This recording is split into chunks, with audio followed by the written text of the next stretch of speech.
¿Cómo está, apreciable maestro? Muy buenas tardes aquí desde la Ciudad de México. Espero que se encuentre bien. Nos comentó que si va a ir de vacaciones, esperemos que esté bien en esas vacaciones que tomó.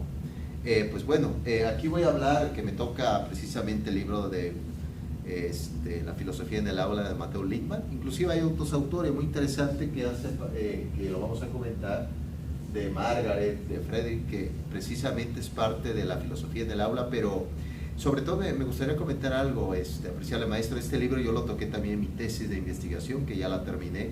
¿La parte de qué? De la parte de la pueril. La parte de la pueril, hace alusión al niño, pero el niño, la concepción del niño, el descubrimiento del niño, el concepto de la naturaleza del niño viene a raíz del siglo XX, con el libro que se llama El siglo del niño de Helen, que es un libro fantástico, pero Matteo Lippmann habla sobre el aspecto curricular de lo que va a ser la filosofía en el aula, y ahorita lo vamos a ir viendo. Es un libro que sale a la luz en 1977, se da grandes descubrimientos a partir del siglo XX, habla sobre una didáctica de la vida y sobre todo un génesis, sobre descubrir la educación del niño, la didáctica del niño, el currículo del niño, la formación del niño. Habla sobre ese punto. Pero yo diría, y puedo resaltar y recalcar este punto, que el niño se tiene que educar de forma distinta al adulto. Anteriormente, ya en la Edad Media, inclusive en el mundo griego, se hablaba de un concepto de pater familia, que el niño se creía como un adulto, entonces la infancia era un accidente. Pero ahorita no, la infancia es algo distinto a la vida adulta, pero el niño tiene que aprender y a reflexionar con un pensamiento lógico lo que es la vida. Para eso sirve la filosofía en el aula, que lo vamos a ir detallando a raíz de todo esto. Y en el capítulo que usted nos hace alusión es el capítulo del análisis, que vemos, por ejemplo, del Septivium a unos Dichem, que es del 7 al 11 capítulos, que se va a ir revisando. Y a partir del capítulo 7 ya Matteo Lippmann, que antes de ese capítulo, al principio del libro, ya habla sobre la necesidad de un concepto filosófico y sobre todo la robustez que tiene la filosofía.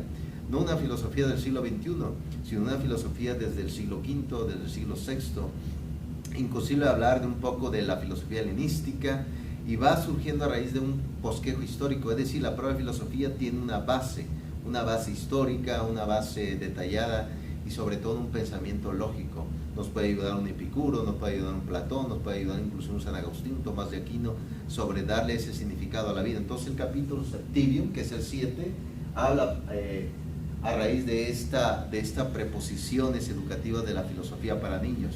Y a raíz de eso, Lippmann, con los diferentes autores, habla sobre un concepto que es tanto necesario en este siglo XXI, que hablamos del concepto de nativos digitales, que habla a raíz de jóvenes, de niños, entrando en la tecnología. Pero ahí se viene la pregunta que Matteo Lippmann lo comenta: ¿se está haciendo realmente investigación? ¿Se está repitiendo lo que se ha hecho? Entonces Lippmann comenta que una filosofía para niños a partir del capítulo 7 es que tiene que estar también enfocada en el concepto de la investigación, y sobre todo hablar sobre preparar al docente. Vemos que inclusive ahorita la nueva reforma educativa con el nuevo gobierno ya se habla sobre un concepto de un pensamiento lógico. Pues la filosofía puede ayudar a eso, y sobre todo el currículo. ¿El currículo qué es? El currículo es un factor pedagógico que dice que tanto la institución, la materia, los docentes y el plan de estudio es un currículo. Todo lo que engloba es un plan, es una estrategia, es un conocimiento, sobre todo es una corriente. Es lo que dice.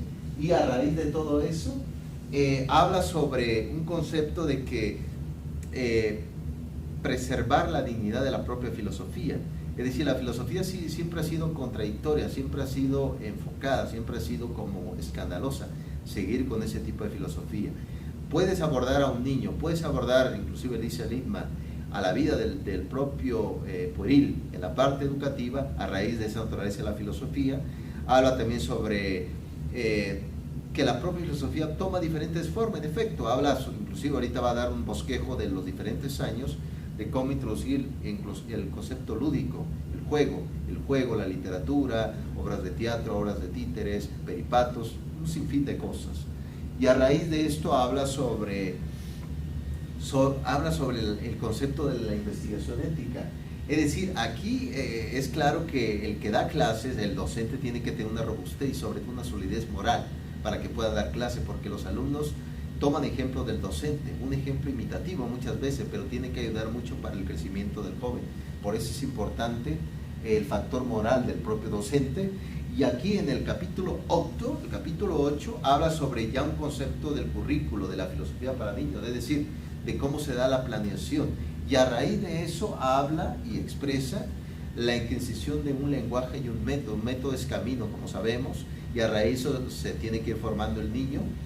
Y va siguiendo Lippmann y comenta, inclusive ya da un concepto o un estadio, como ya lo comentó el propio Jean Piaget, sobre el concepto de bueno, ¿qué hace el niño a partir de los 8 hasta los 9 años? Y ahí dice Lippmann, bueno, se tiene que introducir un concepto novelesco, novelas, ¿para qué? Para que el niño pueda entender y a raíz de eso interpretar, es decir, bueno, ¿qué pasa con este personaje? ¿Qué pasó con ese personaje? ¿Cómo lo ves? Tipo Montecristo, el conde de Montecristo, tipo el concepto de David Cooper, el último mohicano. ¿Qué opina? ¿Qué ve? ¿Qué expresa? Habla mucho Lippmann sobre introducir una novela para que el niño vaya aprendiendo a través de la observación del juego. Es muy interesante esto.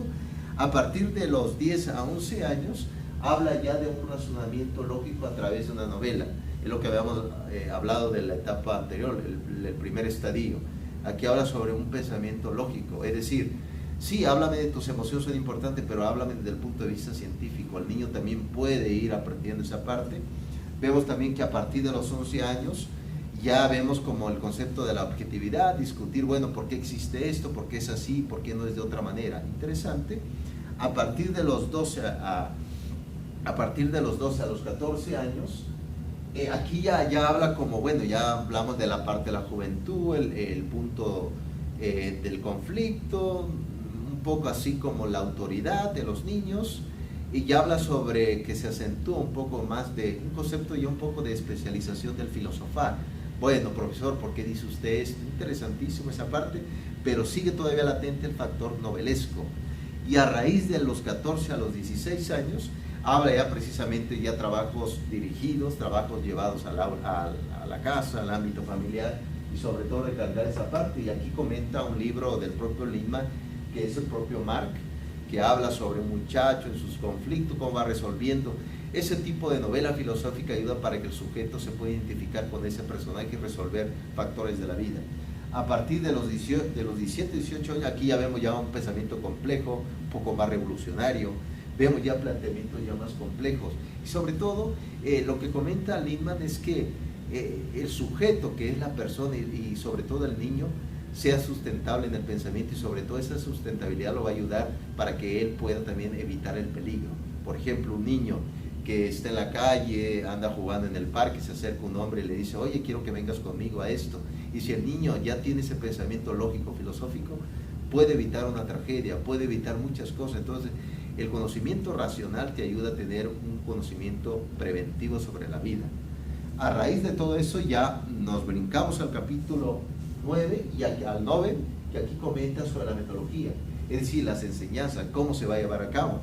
Y sobre todo, toda planeación didáctica, sea de manera curricular, sea en la escuela, inclusive sea en un factor organizacional, habla que el propio niño, en la parte por él, aprenda a pensar por sí mismo. Claro, tomando referencias, lo que pasa en sujetos, en perspectivas, en ejemplos, en acciones, en potencia, en acto, tomando como ejemplo eso para que él aprenda a pensar por sí mismo desde su realidad. Es decir, la educación filosófica no es invasora, sino llega a invitar, llega a trabajar, no es colonial. Entonces, a raíz de ese capítulo, nos brincamos al concepto del Dichen, que es el capítulo 10, y aquí ya surge lo que va a ser un concepto de la discusión filosófica, es decir, una discusión respetuosa, un tipo de discusión ordenada, estructurada, y con base a la mediación, que aquí entra el docente, la mediación entre el docente y el alumno, que en este caso es el niño. Un tipo de discusión bien ordenada y bien lógica. Y a raíz de esto, inclusive aquí pongo al propio Mafalda, errare humanum es decir, habla sobre ese pensamiento de la humanidad, ese pensamiento del cogito, como decía René Descartes, el pensamiento. Y a raíz de eso va a surgir esta discusión científica, es decir, bueno, vamos a dialogar, no a pelear son emociones. Aquí vamos a hablar del punto de vista científico. Y a raíz de eso nos avienta ya el concepto del capítulo 11,